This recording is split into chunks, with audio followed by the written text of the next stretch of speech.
Hai, welcome back. Jadi sekolah akan menyajikan informasi seputar Timnas Indonesia.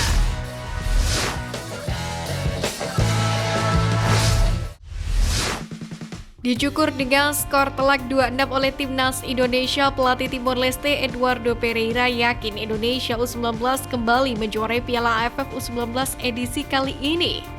Menurutnya, Indonesia dapat menjadi juara Piala AFF U19 tahun 2024 karena KDRL dan kawan-kawan bermain bagus sepanjang 3 laga yang diakhiri dengan 3 kemenangan, mencetak 14 gol dan hanya kebobolan 2 gol itu. Faktor selanjutnya yang membuat Eduardo yakin adalah faktor tuan rumah. Ia menyebut faktor ini sangat menentukan sebuah tim menjadi juara karena selalu mendapatkan dukungan penuh dari supporternya. Sementara itu, pelatih Timor Leste juga secara khusus memuji konsistensi dukungan yang diperlihatkan oleh para supporter Timnas Indonesia. Selain itu, ia juga merasa bahagia serta senang lantaran hadirnya supporter Timor Leste yang datang ke Stadion GBT. Usai menyapu bersih seluruh laga di fase grup dengan hasil yang sangat meyakinkan, penyerang Timnas Indonesia Arkan Kakak memiliki ambisi untuk meneruskan tren positif itu. Dengan kualitas dan kepercayaan yang dimiliki oleh skuad Garuda Nusantara saat ini, Arkan Kakak berharap tim Garuda Muda bisa menyapu bersih pertandingan semifinal hingga final Piala AFF U19 2024 dengan kemenangan.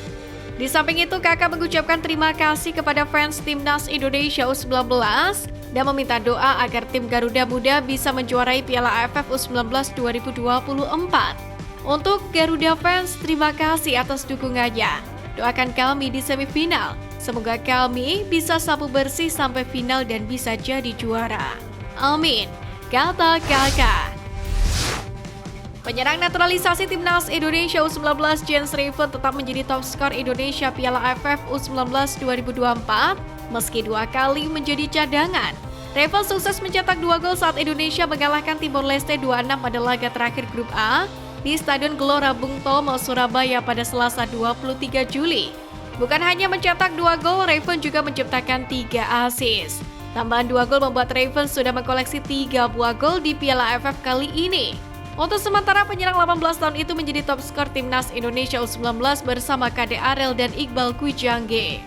Riven sendiri terpaut 2 gol dari penyerang Timnas Australia U19 yang berada di puncak daftar top skor Piala AFF 2024 dengan torehan 5 buah gol. Ketajaman Jens Riven ini seolah menjadi pembuktian terhadap keraguan yang sempat disematkan kepada dirinya. Apalagi Timor Leste menjadi laga pertamanya diturunkan sebagai starter. Terlepas dari strategi atau apapun maksud dari Indra Syafri, Jens Riven malam tadi membuktikan kualitasnya sebagai penyerang. Di balik penampilan Jens Riven, rupanya ada peran orang tua di balik penampilan impresif pemain bernomor punggung 9 itu, di mana ayah dan ibunya, Bjorn dan Sabrina, menonton langsung performa putranya meraih kemenangan gemilang ini. Momen itu terjadi saat Jens Riven meladeni permintaan awak media yang melakukan wawancara di mix zone. Tanpa diduga, Sabrina menghampiri Riven dari belakang dan memeluknya. Sabrina mengaku bangga dengan apa yang ditampilkan oleh putranya itu. Apalagi kemenangan mengantarkan Timnas Indonesia U19 lolos ke semifinal dengan status juara grup A.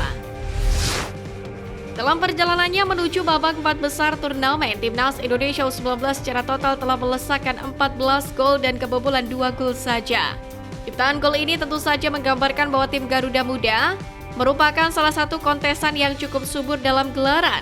Uniknya dalam proses terjadinya gol-gol itu selama di babak penyisihan grup, skuad Garuda bisa dikatakan memiliki senjata andalan baru yang cukup mematikan, yakni skema tendangan sudut.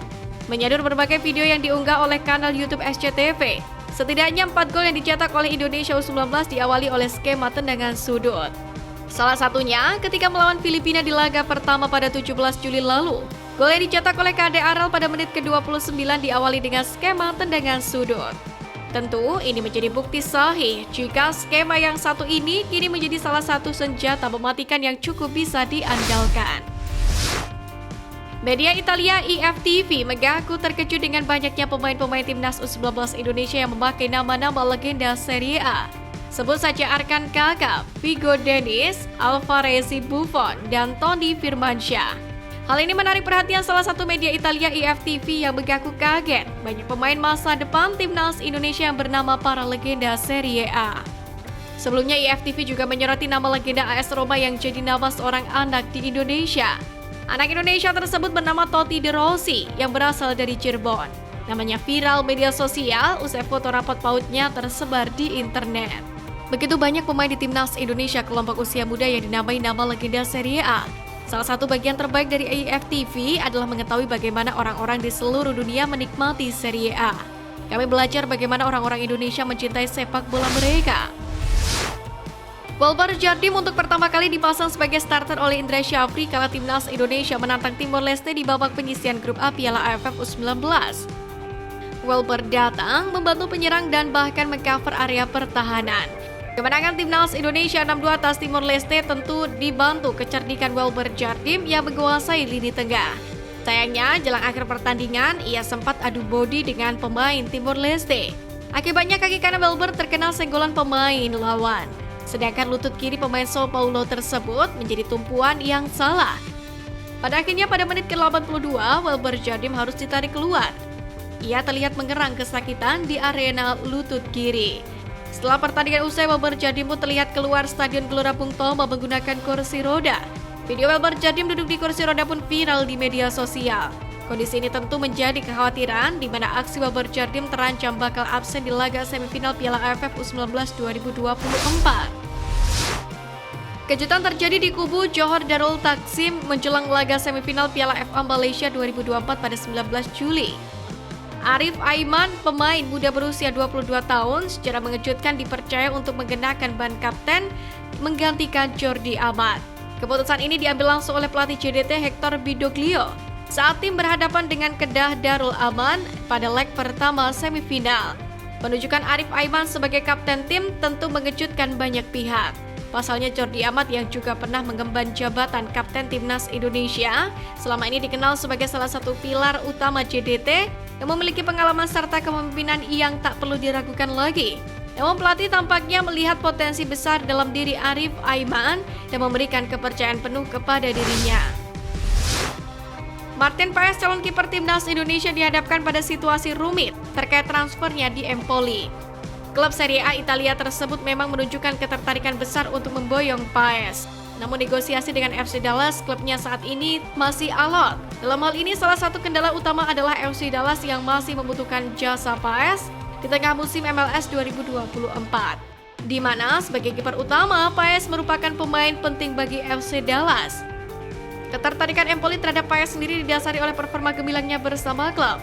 Penampilan yang apik membuat Empoli tergoda untuk merekrutnya pada bursa transfer musim panas ini.